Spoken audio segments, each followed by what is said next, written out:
이 시간 하나님 앞에, 살아계신 주님 앞에 우리가 이 믿음의 찬양으로 함께 고백하며 나아가겠습니다.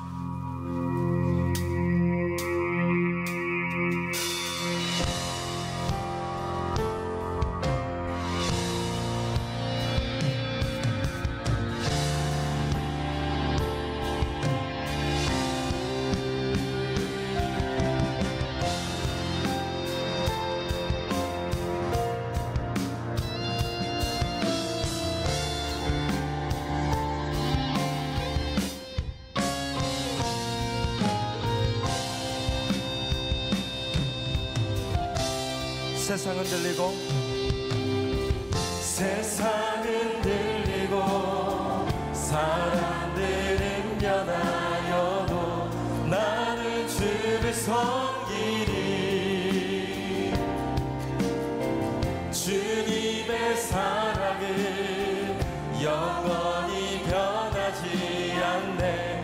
나는 주를 신뢰해. 한 번 더. 세상은 들리고 세상은 들리고 사람들은 변하여도 나는 주를 섬기리.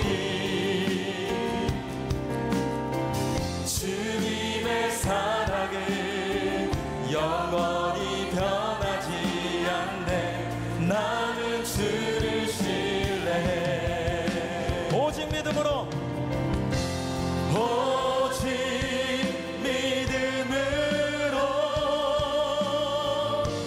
믿음으로 내가 살리라. 오직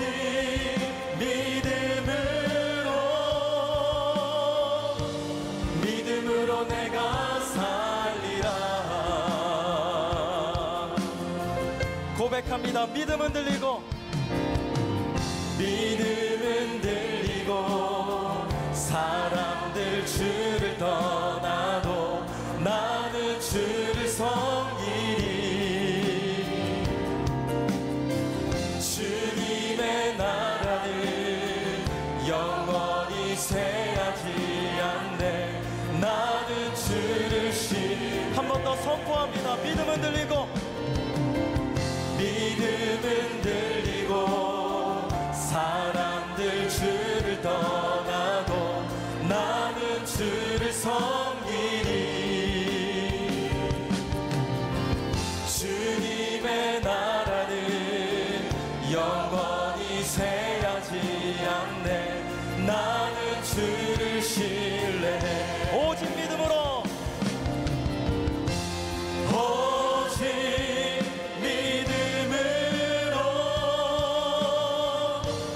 믿음으로 내가 살리라.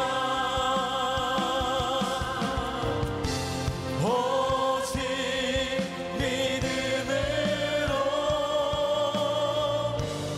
믿음으로 내가 살리라. 오직 믿음으로, 오직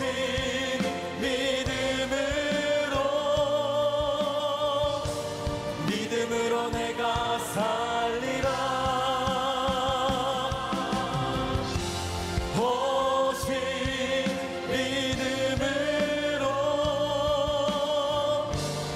믿음으로 내가. 이 시간 믿음의 손을 들고 결단합니다. 오직 믿음으로, 오직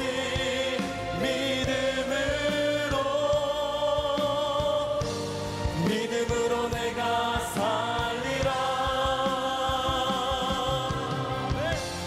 오직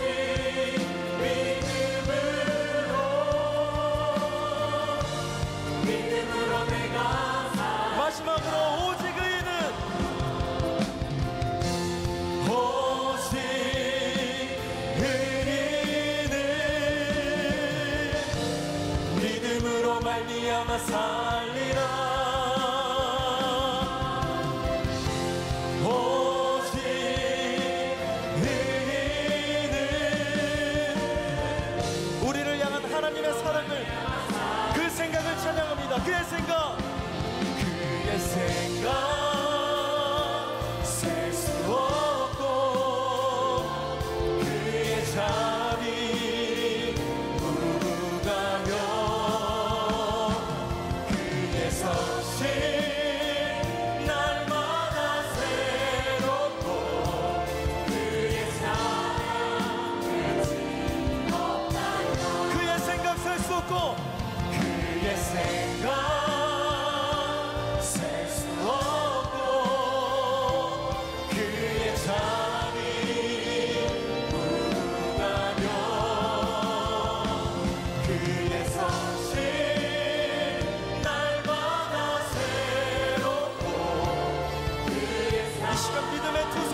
찬양합니다.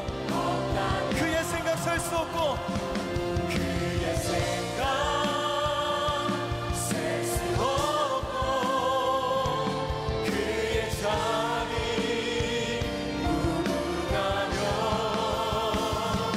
그의 성실 날마다 새롭고 그의 사랑 끝이 없단다.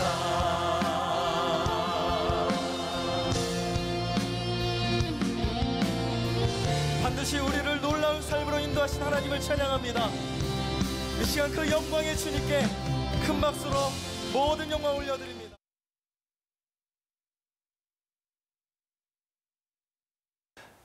여러분, 대한민국 부모들의 자녀에 대한 사랑값을 금액으로 치자면 얼마 정도 될 것 같아요?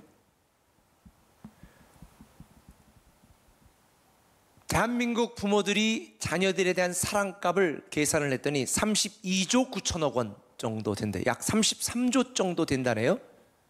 이게 무슨 소린지 제가 설명을 드리면 KDI, 우리 교회도 그곳에 다니는 분들이 좀 꽤 계세요. 그런데 한국개발연구원에서 통계청에서 낸 이 통계를 가지고 가계 동향 조사를 했습니다. 그랬더니 대한민국 부모들이 자녀들을 위하여 투자하고 투입하는 사교육비가 32조 9천억 원 정도 된다는 거예요. 그러니까 안 써도 되는 돈인데 자녀들을 사랑해서 자녀들을 잘 키우려고 쓰는 돈이 32조 9천억 원 정도 된다는 거예요. 그래서 저는 이거를 부모들의 자녀에 대한 사랑값이다, 이렇게 저는 생각을 합니다. 이렇게 자녀들을 위해 투자하고 사랑하는 부모들의 사랑에 대한 비용, 이 사랑하는 이 사랑값을 세 글자로 줄여봤습니다. 뭘 것 같아요? 우리 글로리 채플에서는 바로 맞추더라고요. 공부해. 공부해. 이게 32조 9천억 원에 달하는 부모들의 사랑값에 대한 표현이래요. 공부해. 그런데 뭐 부모들이 자녀들을 사랑하지 않아서 억지로 하는 게 아니잖아요. 사랑해서 좋은 말로 다 얘기잖아요. 이거를 조금 더 덧붙이면 좋은 말로 할 때 공부해, 요거예요. 좋은 말로 할 때 공부해. 요게 부모들의 자녀에 대한 사랑값이라고 합니다. 그런데 참 안타까운 것은 이 연구조사 결국 이 분석 보고에 의하면 그 32조 9천억 원, 거의 33조 되는 사교육비 중에서 효율성 있는 효과를 거두는 돈은 5%밖에 되지 않는다네요. 무려 31조 6,500원 정도의 돈은 아무런 효과가 없는 무의미한 투자에 불과하다라고 하는 분석 결과를 보았습니다. 부모님들이 자녀를 사랑해서 많이 투자하지만 투자 대비한 효과가 거의 없다는 거죠. 부모들은 자녀들이 성공하기를 간절히 원하는 마음으로 남들이 하니까 안 할 수가 없어서 우리 아이들도 똑같이 더 좋은 교육을 받도록 가르치려고 이렇게 투자를 하고 있는데, 여러분 참 안타깝게도 이게 무의미한 노력에 불과하다는 보고서를 보면서 참 답답한 마음을 가졌습니다. 제가 여러분들에게 자녀를 성공시키고 여러분이 성공할 수 있는 결정적인 비결을 알려드립니다. 그것은 남들과 똑같이 해서는 절대로 크게 성공할 수가 없습니다. 남들과 다르게 키워야 됩니다. 다른 아이들과는 다르게 키워야 되는 거죠. 그리고 우리는 바르게 가르쳐야 되는 것입니다. 다르게 키우고 바르게 가르치는 것, 이 교육을 한마디로 말하면 신앙교육이다. 저는 이렇게 이야기하고 싶습니다. 여러분, 신앙교육의 핵심이 무엇입니까? 전능하시고 살아계신 하나님, 그 사랑이신 하나님을 신뢰하고 믿고 의지하고 바라보고 하나님이 사랑하는 사람들을 존중하고 사랑하라는 교육이 신앙교육입니다. 그러면 이런 신앙교육을 받은 우리 다음 세대 아이들이 리더가 될까요? 노숙자가 될까요? 저는 하나님을 경외하고 믿고 신뢰하고 사람들을 존중하고 사랑하는 교육을 받은 아이들은 반드시 위대한 리더가 될 거라고 저는 믿습니다. 저는 중학교 때부터 우리 애들에게 늘 그렇게 얘기했어요. 너희 경쟁 상대는 내 옆에 있는 애가 아니다. 너희들은 돈 많이 벌어서 남 줘야 된다. 너희들은 성공해서 사회에 기여해야 된다. 제가 늘 그렇게 이야기를 했습니다. 왜? 그러면 그렇게 되는 리더가 되기 위하여 반드시 성공할 수밖에 없다고 저는 믿었습니다. 그래서 중학교 때나 고등학교 때의 방학 때 같은 때는 이쪽 고아원이나 또 이렇게 어려운 불우이웃 시설들 같은 데 가서 시설이 아이디어 내서 섬기도록 하고 돕도록 하고 뒤에 빵 같은 건 제가 또 후원하기도 하고 이러면서 부지런히 다녀볼 수 있도록 했는데, 사실 하나님을 경외하고 사람을 존중하고 사랑하는 교육을 받은 아이들은 반드시 다른 사람들과 다르게 이 세상에 물든 자고 바르게 성장한 리더가 될 거라고 저는 분명히 믿어 의심치 않습니다. 여러분, 사실 세상에서 자식들이 성공하고 잘 되기를 바라지 않는 부모가 어디 있겠습니까? 자식들이, 자녀들이 잘 먹고 잘 살기를 기대하지 않는 부모가 어디 있겠습니까? 나는 성공하지 못하고 나는 잘 먹고 잘 살지 못하지만 우리 자식 때에서만큼은 잘 되고 성공하기를 다 기대할 것입니다. 이것은 우리만 그런 게 아니라 우리를 하나님의 자녀 삼으신 하나님도 마찬가지라는 것입니다. 우리를 사랑하시고 우리를 자녀 삼으신 하나님께서도 우리가 이 땅을 살면서 성공하기를 원하시는 거예요. 잘 되기를 원하시는 거예요. 그런데 여러분, 잘 되고 있습니까? 잘 살고 있습니까? 성공된 삶을 누리고 있습니까? 이 질문 앞에 네라고 답변할 수 있는 사람이 그렇게 많지 않는 것이 저는 참 가슴이 아픕니다. 근데 오늘 본문에 보면 이스라엘 백성들도 마찬가지였습니다. 이스라엘 백성들, 하나님이 택하시고 하나님의 백성으로 삼으시고 성공된 삶을 통하여 이 땅의 수많은 민족들에게 살아계신 하나님을 증거하고 나타내는데 중요한 역할을 감당하도록 이스라엘 백성들을 선택하셨는데, 이스라엘 백성들은 하나님을 섬기지 않았습니다. 우상을 섬겼습니다. 하나님의 기대하는 정반대로 탐욕과 욕심에 물들어 세상적으로는 성공했을지 모르지만 영적으로는 실패한 민족이 되었습니다. 그래서 결국 그들은 바벨론의 포로로 잡혀가 비참한 시절을 살아야만 했습니다. 그런데 하나님은 지난주 제가 여러분에게 말씀드린 것처럼 은혜의 때가 바로 지금이고 구원의 날이 이미 임했으니 너희가 다시 하나님을 사랑하고 하나님을 믿는 믿음을 회복하기만 하면 오늘 바로 그런 성공된 삶을 누리게 될 것이라고 말하는데, 그들은 그렇게 살지 않았습니다. 여전히 자기 마음대로 죄악 가운데 살면서 비참하고 답답한 자기 현실들을 가슴을 치면서 하나님께 불평하고 원망한 그들을 하나님은 불쌍한 눈으로 쳐다보신 것입니다. 긍휼의 마음으로 바라보신 것입니다. 저는 이스라엘 백성들뿐만 아니라 오늘날 저와 여러분 하나님의 자녀된 우리도 동일한 안타까움으로 바라보시는 하나님께서 오늘 본문을 통해서 우리에게 성공된 삶을 살 수 있는 비결을 알려주십니다. 지금 너희들이 하나님 없이 하는 모든 노력은 헛된 것이다, 무의미한 것이다. 그래서 오늘 본문 2절에 보면, 바로 앞에 2절에 보면 이렇게 되어 있습니다. 같이 읽겠습니다. 너희가 어찌하여 양식이 아닌 것을 위하여 은을 달아주며 배부르게 하지 못할 것을 위하여 수고하느냐.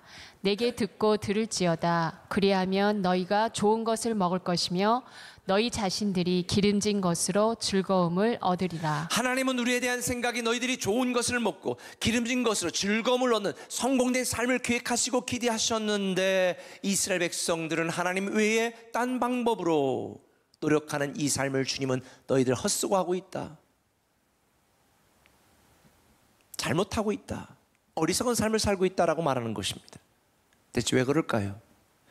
우리가 성공된 삶을 살려면 어떻게 될까요? 오늘 본문을 통해 주는 첫 번째 교훈은 이것입니다. 내 생각 안에 가두지 말라는 것입니다. 한번 따라합시다. 내 생각 안에 가두지 말라. 오늘 본문 8절은 이렇게 말합니다. 이는 내 생각이 너희의 생각과 다르며 내 길은 너희의 길과 다름이니라. 여호와의 말씀이니라. 하나님의 생각은 우리의 생각과 너무나 다르다는 것입니다. 하나님의 길은 우리의 길과 너무나 다르다는 것입니다.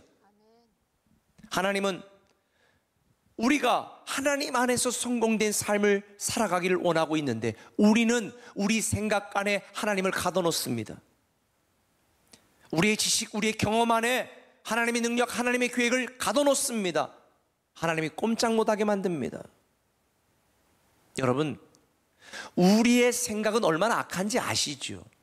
사실 애들이 친구 사귀는 건 쉬운데요, 제 나이쯤 돼가지고 서로 우정을 나누고 사랑을 나누고 서로 책임져주는 이런 진정한 친구를 만든다는 것은 쉬울까요, 어려울까요? 어렵습니다. 왜 어려울까요? 지금까지 살아오면서 우리는 각각의 나름대로의 수많은 상처를 갖고 있습니다. 아픔도 갖고 있습니다. 왜곡된 가치관도 갖고 있습니다. 잘못된 분노와 그런 마음도 있습니다. 탐욕과 욕심이 있습니다. 내가 책임져야 될 사람들에 대한 이 부담감으로 우리가 원하지 않지만 우리는 죄악 속에 우리의 이기적인 생각으로 탐욕으로 살아갈 수도 있습니다. 그러니 진정한 친구를 만들기는 쉽지 않아요. 그런데 우리는 이런 못되고 죄악된 내 생각 안에 사랑하시고 거룩하시고 우리를 성공키를 원하시는 그 창조주 하나님을 가둬놓고 내 생각으로 판단하고 평가하고 불평하고 원망하고 있는 거예요. 이스라엘 백성들처럼요. 이런 우리의 생각과 하나님의 생각은 너무나 다릅니다. 하나님은요, 우리를 얼마나 사랑하시는지 독생자 예수 그리스도를 이 땅에 보내셨습니다. 우리를 위해 자기 아들도 아끼지 아니하셨습니다. 그리고 내가 너에게 모든 것을 주지 않겠느냐고 말합니다. 이게 우리에 대한 하나님의 생각입니다.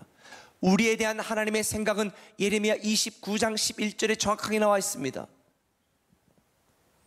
여호와의 말이니라, 내가 너희를 위해 갖고 있는 계획들을 내가 알고 있으니 그것은 평안을 위한 계획이지 재앙을 위한 것이 아니며 너희에게 미래와 소망을 주기 위한 것이다. 개역개정은 이렇게 말합니다. 너희에 대한 나의 생각을 내가 하나니 재앙이 아니라 평안이다. 우리에 대한 하나님의 생각은 평안입니다. 미래입니다. 소망입니다. 희망입니다. 즐거움입니다. 성공입니다. 하나님은 우리가 이렇게 성공된 삶을 살기를 원하시는 거예요.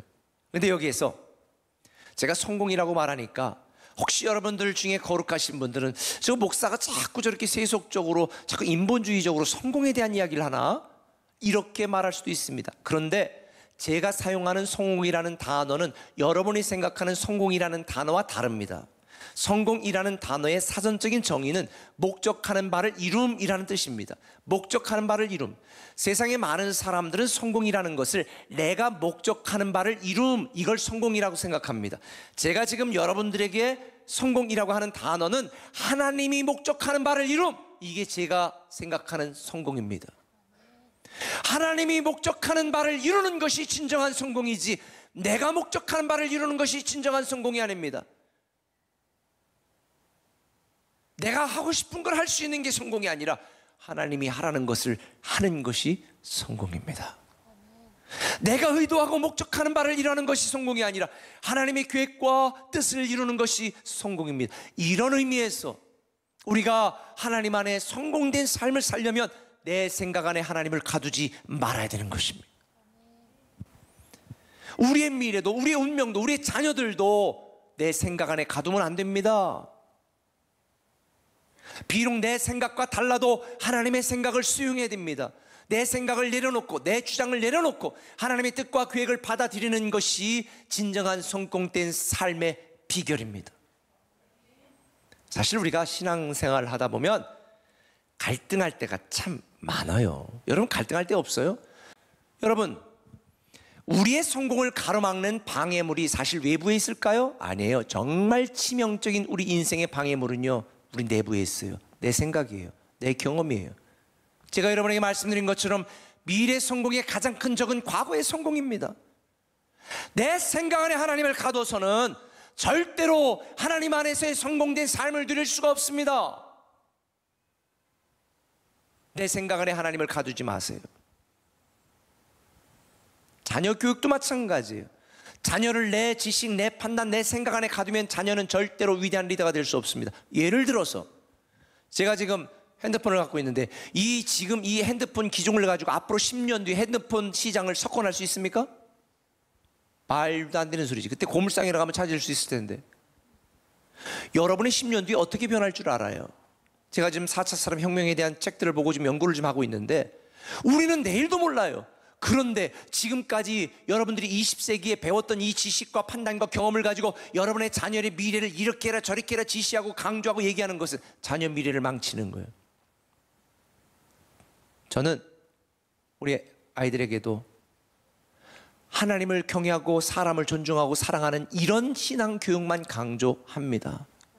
저도 어떻게 될지는 모르겠어요. 그러나 하나님이 이끄시고 인도하시는 대로 맡기면 하나님이 반드시 10년, 20년 뒤에 위대한 리더가 되게 만드실 거라는 확신은 있습니다.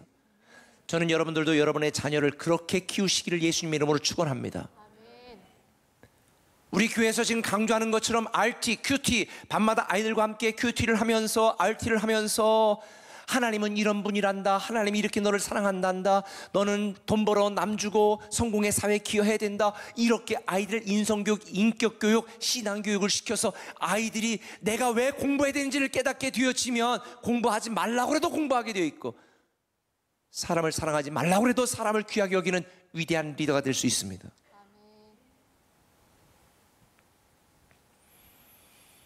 저는 여러분의 생각 안에 하나님을 가두지 마시기를 예수님의 이름으로 축원합니다.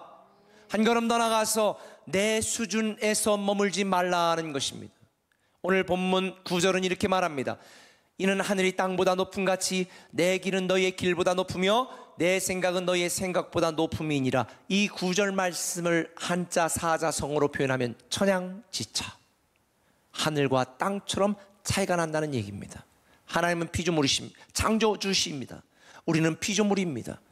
창조주 하나님을 피조물은 우리가 어떻게 판단하고 평가할 수 있겠습니까? 그런데도 사람들은 하나님을 자기 수준으로 끌어내립니다. 자기 판단, 자기 기준, 자기 생각이 맞지 않으면 하나님께 원망하고 불평하고 하나님 잘됐다, 잘못됐다. 여러분, 하나님의 수준으로 우리는 자라가야 되는 것입니다. 하나님을 우리 수준으로 끌어내리면 안 됩니다. 우리에게는 평신도 사역자가 섬기는 교회를 지향하고 있습니다. 교육자가 많지 않습니다. 이 얘기는 목회자의 수준을 여러분의 수준으로 끌어내리라는 것이 아니라 여러분의 수준이 목회자의 수준으로 올라와야 된다는 것을 의미하는 것입니다. 많은 분들이 말합니다. 왜 나는 그토록 오랫동안 신앙생활을 했는데 하나님의 축복을 누리지 못할까요? 왜 나는 성공된 삶을 살지 못할까요? 누구 책임인가요? 하나님 책임인가요? 여러분의 현재 믿음의 수준에 머무르기 때문에 하나님은 여러분의 믿음의 수준에 맞는 축복과 성공을 누리게 하는 것뿐입니다. 하나님 탓이 아닙니다. 내 탓입니다. 하나님이 우리에게 기회를 주지 않는 것이 슬픈 게 아니라니까요. 하나님은 우리에게 지금이라도 내가 내 수준에 맞도록 내가 진보를 보이고 성장하고 성숙하면 내 믿음과 내 비전과 내 열정과 내 헌신에 걸맞는 축복과 성공된 삶을 누리겠다고 말씀하십니다. 하나님 탓이 아니에요. 내 탓이에요. 하나님께서는 여러분들 정말 하나님의 수준에서 축복받고 하나님의 자녀의 당당한 권세를 성공된 삶을 누리기를 원하시는데 우리는 자라가지를 않아. 10년 전에 섬겼던 모습 그대로, 10년 전에 드렸던 만큼 그대로, 10년 전에 열심 내는 그대로 우리는 자라가야 됩니다. 저는 지금도 우리 꿈의 교회에 속한 우리 대전 꿈의 교회, 공주 꿈의 교회, 글로리 채플, 또 우리 세종 다른 목사님들 설교를 꼭 듣고 모니터링을 해주고 제가 피드백도 해주는데 무엇보다도 저도 제 설교를 듣고 꼭 피드백을 해요. 우리 아내가 그래요. 아 여보 이 정도 있으면 안 해도 되잖아. 그런데 저는 은퇴 전주까지 할 겁니다. 그래서 제가 어떻게 더 진보해야 되는지, 어떻게 제가 더 자라가야 되는지 저는 끝까지 성장을 멈추지 않을 것입니다.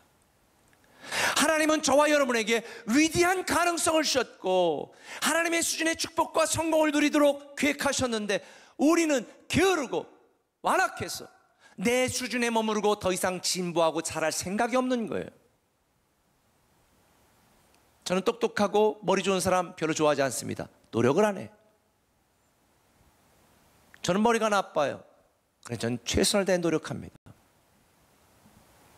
여러분, 마태복음 9장 29절에 예수께서 이르시되 내 믿음대로 되라고 말씀하셨습니다. 내 믿음대로 되라는 거예요. 에베소 4장 15절은 말합니다. 제발 예수 그리스도의 분량까지 그에게까지 자라갈지어다. 저는 여러분 지금의 수준의 믿음과 신앙과 헌신에 머무르지 마시고 더 최선을 다하여 자라가시길 바랍니다. 제 1년 선배 목사님이 있습니다. 저보다 더 훌륭하신 분입니다. 그런데 그분이 교회를 하고 섬기고 또 필요가 있어서 더 크게 목회를 해야 되는데 나 이 정도에서 만족한다는 거예요. 나 이 정도면 됐다는 거예요. 나 그렇게 욕심 없다는 거예요. 제가 2번 얘기를 안 했습니다. 선배니까. 그런데 저는 이렇게 생각했습니다. 성공은 내가 목적하는 바를 이루는 게 성공이 아니다. 하나님이 목적하는 바를 이루는 것이 성공이다. 하나님은 내가 할 만큼만 하라고 한 것이 아니라 모든 민족으로 땅끝까지 이르러 저는 이 땅에 단 한 사람이 마지막 남은 한 사람이 구원 얻을 때까지 저는 쉬지 않을 겁니다. 그 하나님의 목적을 이루는 교회, 이루는 목사 되고 싶습니다. 그런 의미에서 저를 욕심이 많다고 욕해도 괜찮습니다. 저는 그걸 거룩한 욕심이라고 말합니다. 여러분이 먹고 살만하다고 현재 그 자리에 머물러서는 안 됩니다. 여러분이 계속 살아가야 됩니다. 진보해야 됩니다. 성장해야 됩니다. 우리 교회는 목사가 되고 장로가 되는 것은 이제 시작일 뿐입니다. 적지 않은 교회에서 보면 장로 되기 전에는 막 열심히 일하다가 장로 되는 순간 목적한 바를 이뤘으니까 그때부터는 장로 갑질하기 시작합니다. 근데 우리 교회는 그런 분이 없습니다. 왜? 장로는 섬김의 시작일 뿐이니까. 목사는 섬김의 시작일 뿐이니까. 구원은 시작이지 완성으로서의 시작이지 끝이 아닙니다. 이제는 어떻게 하나님이 우리에게 주신 가능성을 가지고 하나님 자녀의 축복을 누리며 하나님을 섬기는 이 위대한 하나님의 사람이 될 수 있을까? 우리는 계속 살아가야 됩니다. 절대로 그 자리에 머물러서는 안 됩니다. 징기스칸은 똑같은 곳에서 2번 이상 자는 것을 수치로 여겼다고 했습니다. 앞을 향해 나아가야 되고 자라가야 되는 것입니다. 한국교회가 왜 욕을 먹습니까? 왜 부패합니까? 고에 있어서 그렇습니다. 고의 인물은 썩게 되어 있습니다. 하상욱 시인이 이런 시를 썼습니다. 이분은 참 재밌는 시를 많이 쓰는데요. 끝이 어딜까 너의 잠재력. 이 제목이 뭔지 아세요? 다 쓴 치약. 다 쓴 치약이라고 하는 시의 제목이에요. 너의 잠재력이 어디냐. 저도 제 사무실에 이 치약 이렇게 짜가지고 올리는 거 그거 다 붙여놨거든요. 저도 이제 얼마 안 남았어요. 예전에도 다 짜서 올리고 마지막 안 나오면 어떻게 해요? 저는 뚜껑을 딱 열어가지고 끝까지 짭니다. 얼마 전에는 샴푸를 다 썼는데 바빠 죽겠는데 또 이 샴푸를 앞만 두드려도 안 나오는 거예요. 그때는 어떻게 해요? 물을 넣어가지고 흔들어가지고 또 뭐 저나 여러분이나 피장파장. 저는 그때 이런 생각을 했습니다. 아니 다 쓴 치약 더 쓰려고 애쓰고 남아있는 한 방울의 샴푸까지 쓰려고 그토록 기를 쓰면서 하나님이 우리에게 주신 물질과 시간과 가능성과 능력과 은사 그걸 왜 개발해서 하나님을 쓸 생각에는 그렇게 열정이 없을 것일까? 저는 저와 여러분의 꿈에게 모든 성도들 하나님 우리에게 주신 가능성, 은사, 능력, 물질 그 이상으로 쓰임받고 기운이 진하여 100세 이상 돼서 하나님께 부름받기를 축원합니다. 아멘 안 하는 분들은 99세 가세요.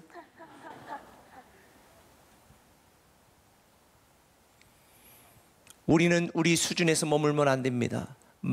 이 마일스 멀로라고 하는 사람이 하나님의 가능성이라는 책에서 이렇게 말했습니다. 인생 최대의 비극은 죽음이 아니라 잠재력을 온전히 이루지 못하는 것이다. 우리 안에 숨은 값진 보물을 그냥 둔다면 이 세상에 이만저만한 손해가 아니다. 잠재력은 끝이 없다. 할렐루야. 하나님은 저와 여러분 우리 모두를 왕같은 제사장으로 하나님과 교회를 섬기도록 부르셨고 하나님의 거룩한 백성으로 세상의 중심에서 예수 그리스도의 증인이 되리라고 사명을 주셨는데 우리는 귀찮고 힘들고 어려워서 하나님을 내 수준으로 끌어내리고 어떤 분은 여기가 좋사오니 여기다가 초막셋을 짓고 아마 여러분들 중에 주일 성수하고 11조하고 이 정도면 됐지 뭘 더 바래. 그리고 현재 안주하는 분들이 있을지 모르겠습니다. 아니에요. 여러분의 가능성을 짜내세요. 하나님이 여러분에게 주신 능력과 은사와 그 어떤 것이든지 하나님께 다 쓰임받을 수 있도록 최선을 다하시기 바랍니다. 할렐루야. 자녀들도 마찬가지예요. 자녀들 여러분의 수준에서 기대하며 키우지 마시고 하나님이 기대하고 하나님이 원하시는 그 수준까지 올라가도록 우리는 뒤에서 후원하고 기도하고 지지하고 응원해야 됩니다. 특별히 여러분들이 자녀들에게 금수저로 키울 자신이 없다면 제가 금수저로 키울 수 있는 방법을 알려줄게요. 영적인 금수저로 키우시기 바랍니다. 자녀들이 하나님을 경외하고 하나님을 의지하고 사람을 존경하고 존중할 수 있는 이런 영적인 금수저로만 키울 수 있다면 그 아이들은요 반드시 세상의 리더가 됩니다. 지금 여러분 자녀보다 공부 잘하는 애들이 나중에 여러분 자녀들 앞에 무릎 꿇게 될 것입니다. 전 분명히 확신합니다. 하나님의 말씀에 순종하는 사람들에게 무한한 가능성이 있습니다. 하나님의 시선으로 바라보는 자들에게 무한한 잠재력이 있습니다. 하나님의 능력을 기대하는 사람에게 무한한 자신감이 있습니다. 물론 지금 내 당장의 상황과 현상을 보면 낙심되고 한심할 때가 있습니다. 예전에 저의 모습을 보면 또 지금도 저를 보면 그래요. 그러면 실망하고 낙심하죠. 그래서 우리에게는 우리와 함께 하시고 우리를 도우시는 하나님에 대한 믿음이 절대적으로 필요한 것입니다. 말씀을 맺힐게요. 우리가 알다시피 모세를 하나님이 부르시고 노예 족속이었던 이스라엘 백성을 가나안 땅으로 이끄셨는데 사실은 이걸 안타까운 모세가 자기 생각, 자기 방법, 자기 실력으로 하려고 하다가 들켜서 광야로 쫓겨가게 되는 결정적인 계기가 됐는데 은둔 생활하고 있던 모세에게 나타난 하나님이 첫 번째로 명하신 말씀이 이겁니다. 모세야, 내가 선 땅은 거룩한 땅이니 내 발에 신을 벗으라. 그곳만 거룩한 땅이었나요? 모세가 양치느라고 수도 없이 다녔던 땅입니다. 그런데 말하는 거예요. 내가 선 땅은 거룩한 곳이니 내 신을 벗어라. 이 말은 뭐예요? 내 생각 안에 나를 가두지 말고 내 수준에서 머물지 말고 이제는 내 생각과 달라도 내 계획과 달라도 내가 말하는 대로 순종하고 내가 이끄는 대로 따라오거라. 신은 내 모든 주장과 권리와 이걸 의미하잖아요. 뭐 스스로 목숨 끊는 분을 보면 꼭 신발을 벗고 가시더라고요. 신은 내 존재, 내 흔적, 내 전부를 의미하거든요. 저는 오늘 여러분들이 신을 벗었으면 좋겠습니다. 할렐루야. 그래서 제가 좀 죄송스럽지만 제안을 한번 하려고 그래요. 한번 오늘 제 설교에 은혜 받은 분들만 한쪽씩만 벗어보세요. 은혜 못 받아서 안 드시는 분들은 제가 쳐다보면 괜히 제가 실족하고 여러분 또 불편하실까 봐 안 쳐다볼게요. 냄새는 나겠지만 신발 한쪽씩 벗어서 손을 한번 들어보세요. 우리 말씀을 듣고 은혜 받은 분들만. 그리고 한번 이렇게 따라하겠습니다. 주님, 제 신발을 벗었습니다. 이제부터 하나님을 내 생각 안에 가두지 않겠습니다. 내 생각 안에 가두지 않겠습니다. 앞으로는 내 경험과 지식의 수준에서 머물지 않겠습니다. 나를 사랑하시는 하나님만 믿고 나를 성공시키시는 하나님을 기대하며 순종하고 따르겠습니다. 아멘. 아멘.